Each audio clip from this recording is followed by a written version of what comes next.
In this lesson, we'll set up space switching control for the character's head. So this is going to be a really neat discussion. Let's go ahead and grab the net control and start to rotate that around. All right, you can see how the head's orientation will also follow.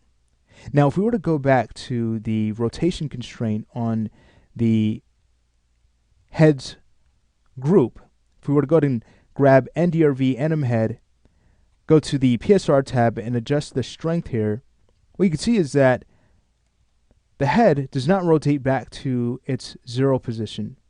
So here's the issue.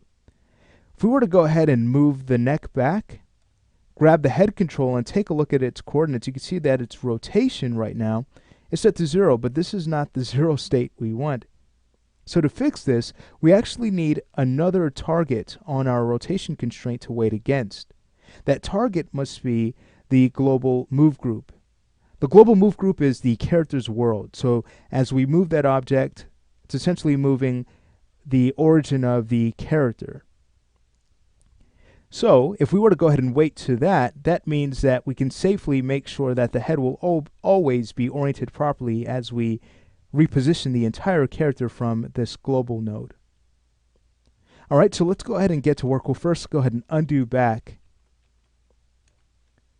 I'll go ahead and grab the head control here just to make sure everything is zeroed and good to go. All right, beautiful. And now, heading over to our rotation constraint tag, we'll go ahead and choose add to add a new weight. And I'm going to go ahead and disable the position weight.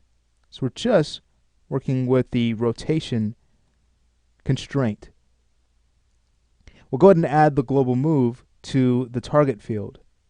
And now what we can do is go ahead and weight between the two weight parameters here.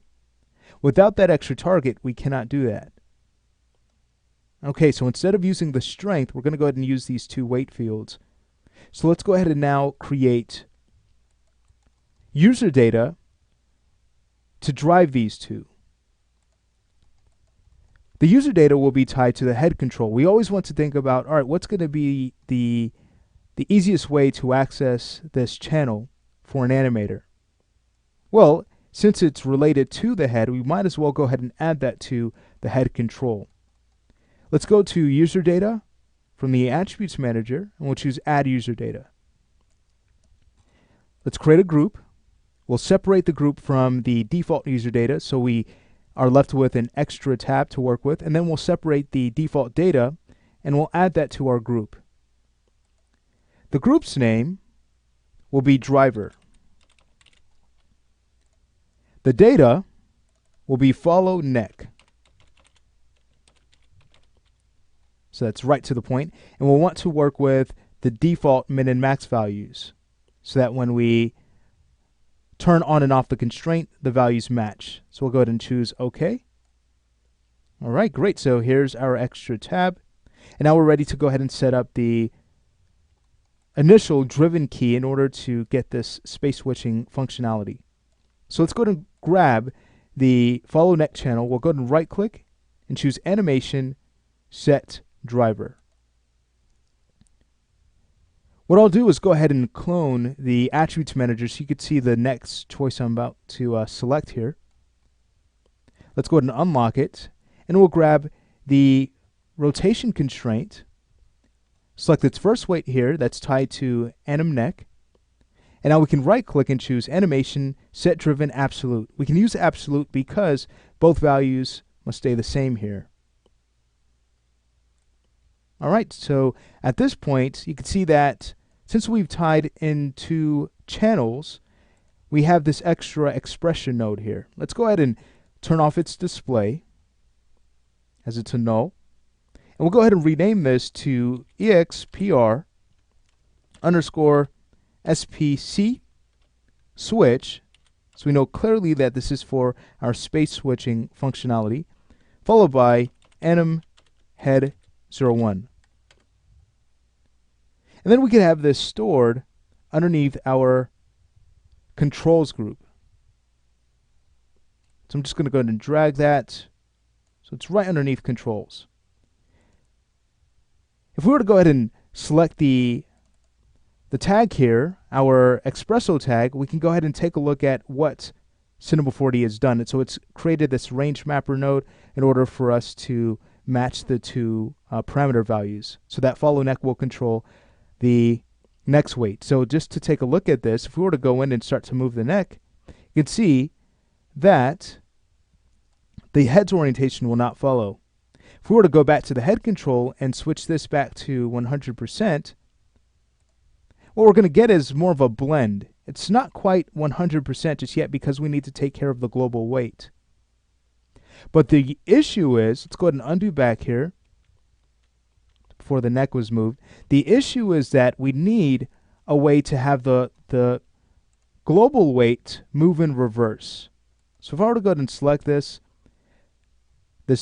rotation constraint tag, so we could take a look at the global move weight. You can see that right now it's set to 100%, but we need a way to have this reverse so that when we have the weight of the neck set to 100, our global move is set to 0. So how can we do that? Well, and rather than using these complex nodes and such to have this happen, C4D actually has it built into the range mapper node. So what I'm going to go ahead and do is clone the range mapper node. Let's go ahead and move this down. And then next, what we'll do is add the global weight to our rotation constraint node object in the X group. All right, so let's go ahead and scroll down here and we will find weight 2. Here it is. All right, so that's PSR target, and here's the second weight.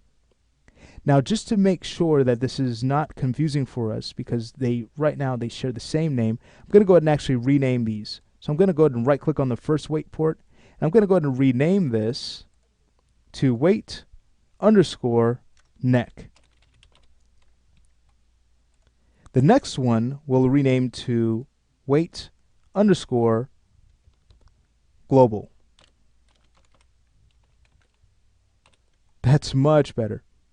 All right, so now what we could do here is take the same follow neck output, map that into the new range mapper's input.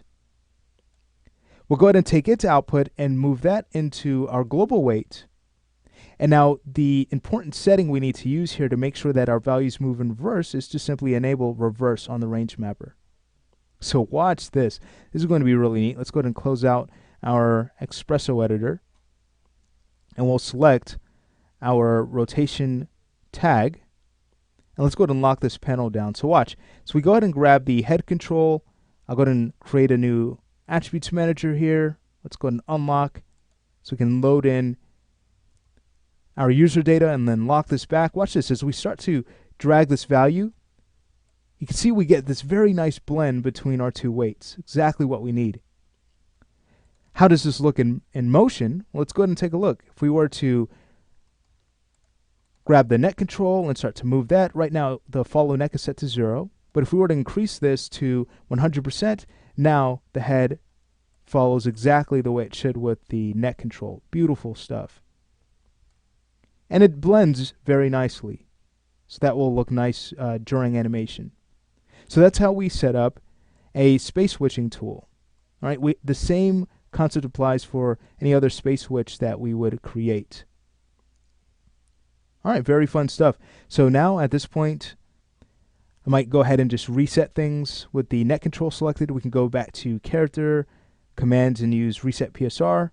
We could also check the head control. Let's go ahead and unlock our attributes manager over to our right. Grab the head control just to make sure that everything is zeroed out and good to go. Beautiful stuff. So now that we have finished our work in this lesson, in the next lesson we're ready to set up our jaw controls.